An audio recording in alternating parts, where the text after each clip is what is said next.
नमस्कार दोस्तों, आज मैं आप लोगों के सामने लेकर आया हूं रीजनिंग से संबंधित टॉप 5 प्रश्न पार्ट 15। और मैं वही प्रश्न लेकर आता हूं जो बार बार परीक्षाओं में पूछे जाते हैं। तो चलेंगे और टॉप 5 प्रश्न का उत्तर हम जानने की कोशिश करेंगे। और अगर आप लोगों को एक भी प्रश्न का उत्तर पता हो तो आप लोग मुझे कमेंट बॉक्स में कमेंट करके ज़रूर बताएं। तो चलेंगे और देखेंगे। प्रश्न नंबर 1 है कि जैसे किसी गाय के लिए बछड़ा है वैसे ही किसी बकरी के लिए क्या होगा। यहाँ पे आप लोगों को बताना है कि जैसे किसी गाय के लिए बछड़ा है वैसे ही किसी बकरी के लिए क्या है। अब गाय और बछड़ा में क्या रिश्ता है।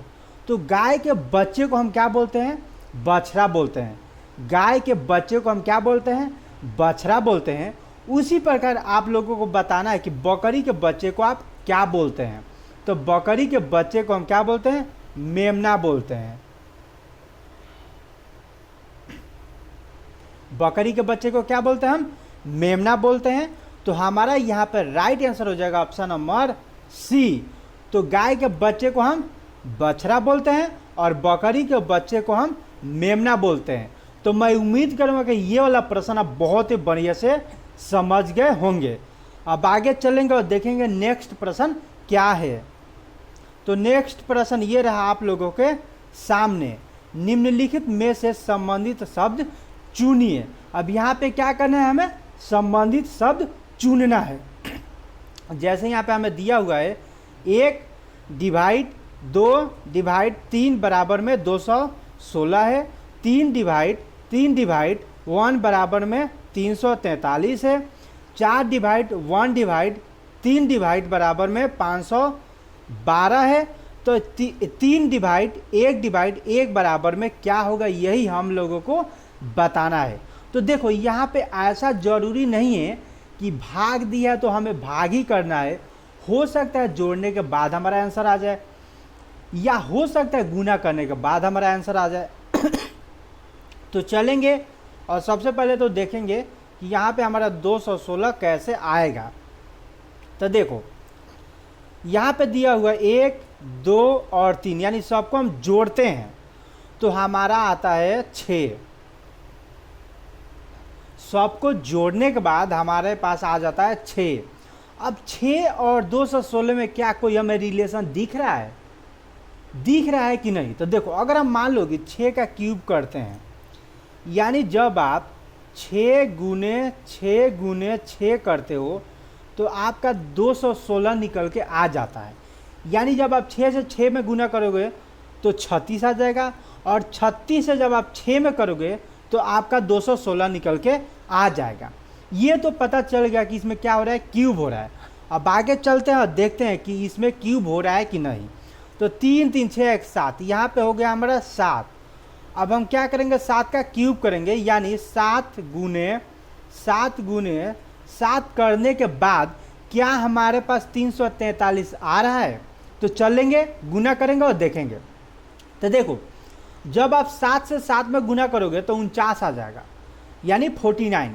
और जब 49 में आप 7 से गुना करोगे तो आपका आ जाएगा 343, यानी ये भी क्यूब हो रहा है, ये भी क्यूब हो रहा है। अब चलते हैं यहाँ पे 4 1 5 और 3 8, यानी हमारे पास आ गया 8। 8 का हम क्या करेंगे, क्यूब करेंगे, यानी 8 गुने 8। जब हम करते हैं यानी 8 में 8 से करेंगे तो 8 8 64 आ जाएगा। जब हम 64 में 8 से गुना करेंगे तो हमारे पास आ जाएगा 512 निकल के आ जाएगा, यानी ये भी सही है। तो देखो इसमें भी क्यूब हो रहा है, इसमें भी क्यूब हो रहा है, इसमें भी क्यूब हो रहा है। तो हमें पता चल गया कि इसमें जो चल रहा है क्या हो रहा है, सबको जोड़कर क्यूब कर देना है। तो चलेंगे और इसका भी क्या करेंगे, हम क्यूब करेंगे। तो 3 1 4 1 5, हमारे पास आ गया 5। 5 का जब हम क्यूब करेंगे यानी 5 गुने 5 जब हम करेंगे तो 50 25, और 25 5 कितना हो जाएगा, 125। तो यहाँ पे हम लिख लेंगे 125। तो 125 कहाँ है, ये रहा। यानी हमने सबको जोड़ा। पहला काम क्या किया, हमने सबको जोड़ा। तो पहले जोड़ने के बाद हमारे पास 6 आया था, 6 का हमने क्यूब किया तो हमारा 216 निकल के आ गया। दूसरे को हमने जोड़ा तो हमारे पास क्या आया, 7 आया। 7 का हमने क्या किया, क्यूब किया। तो क्यूब करने के बाद हमारे पास आ गया 343। आगे वाली संख्या को हमने क्या किया, जोड़ा तो हमारे पास आ गया 8। 8 का हमने क्या किया, क्यूब किया तो हमारे पास निकल के आ गया 512। इसको हमने जोड़ा तो हमारे पास आ गया 5। 5 का जब हमने क्यूब किया तो हमारे पास आ गया निकल के 125, और यही हमारा राइट आंसर हो जाएगा। तो मैं उम्मीद करूंगा कि ये वाला भी प्रश्न आप बहुत ही बढ़िया से समझ गए होंगे। अगर जो कोई भी प्रश्न आप लोगों को समझ ना आए, किसी भी प्रश्न में कोई भी दिक्कत हो, तो आप लोग मुझे कमेंट बॉक्स में कमेंट करके जरूर बताएं। अब चलेंगे देखेंगे नेक्स्ट प्रश्न क्या है। तो नेक्स्ट प्रश्न है कि मछली जैसे जल से संबंधित है, वैसे ही चिड़िया किससे संबंधित है। अब देखो यहाँ पे आप लोगों को बताना है कि मछली और जल में क्या रिश्ता है, क्या रिलेशन है। तो देखो मछली क्या है, जल में रहने वाली एक जीव है। मछली जल में रहने वाली एक जीव है, और चिड़िया का किससे रिलेशन है, आकाश, वायु, जल या भोजन से। तो चिड़िया का रिलेशन है आकाश से। चिड़िया आकाश यानी क्या रिश्ता है, क्योंकि चिड़िया आकाश में उड़ती है। चिड़िया आकाश में उड़ती है, जैसे मछली जल में रहती है वैसा ही चिड़िया आकाश में उड़ती है। इसलिए हमारा यहाँ पे राइट आंसर हो जाएगा option number A. Right answer हो जाएगा ऑप्शन नंबर ए। जिस प्रकार मछली जल में रहती है उसी प्रकार चिड़िया आकाश में उड़ती है। ठीक है, तो मैं उम्मीद करूंगा कि ये वाला भी प्रश्न आप बहुत ही बढ़िया से समझ गए होंगे। और अगर वीडियो पसंद आ रहा हो तो वीडियो को लाइक करें और अपने दोस्तों के साथ शेयर करें। अब आगे चलेंगे और देखेंगे नेक्स्ट प्रश्न क्या है। तो नेक्स्ट प्रश्न है कि निम्नलिखित श्रृंखलाओं में से भिन्न बताइए। अब यहाँ पे आप लोगों को क्या करना है, भिन्न बताना है। जैसे यहाँ पे दिया हुआ है 19, 27, 16, 24, 15, 23, 13, 21। तो देखो 19 और 27 ये देखने से हमें क्या पता चल रहा है, इसमें अगर आप रिश्ता खोजते हो कि 19 और 27 के बीच में कितने का डिफरेंस है, तो डिफरेंस 8 का है। अगर 16 और 24 में देखते हो तो इसमें 8 का है। 15 और 23 में देखते हो इसमें भी 8 का है। 13 और 21 में देखते हो तो इसमें भी 8 का है। यानी ये जो है ये क्या हो गया, ये फ्लॉप हो गया, ये सीन फ्लॉप हो गया। ये जो है ऐसे तो सॉल्व नहीं होगा। अब चलेंगे, अब देखते हैं कि अब कैसे होगा।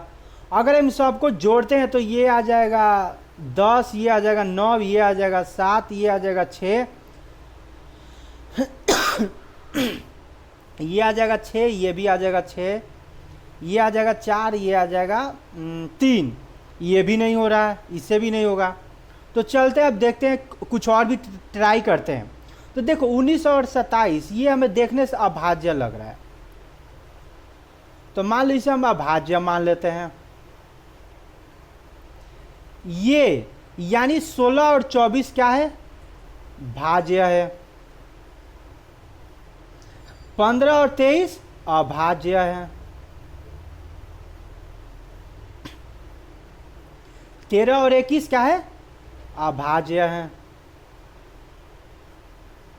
यानी ए सी डी ये क्या है, सभी अभाज्य है।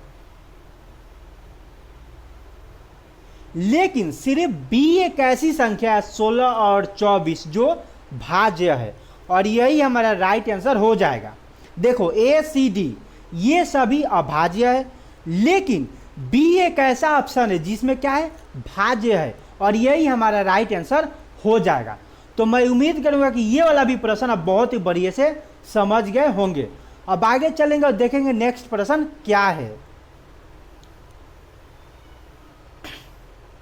तो नेक्स्ट प्रश्न है कि निम्नलिखित में से संबंधित शब्द चुनिए। अब यहाँ पे क्या करना है, हमें संबंधित शब्द चुनना है। जैसे यहाँ पे कलम से क्या आप करते हो, लिखते हो।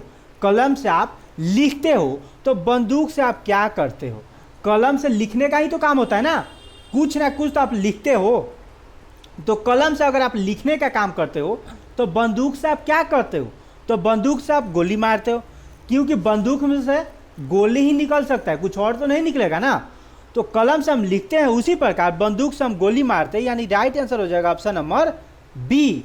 राइट आंसर हो जाएगा ऑप्शन नंबर बी। तो आज का क्लास यहीं तक था। अगर ये वीडियो आप लोगों को पसंद आया हो तो वीडियो को लाइक करें, अपने दोस्तों के साथ शेयर करें और चैनल को सब्सक्राइब करें। ठीक है, बाय दोस्तों, हैव अ नाइस डे दोस्तों।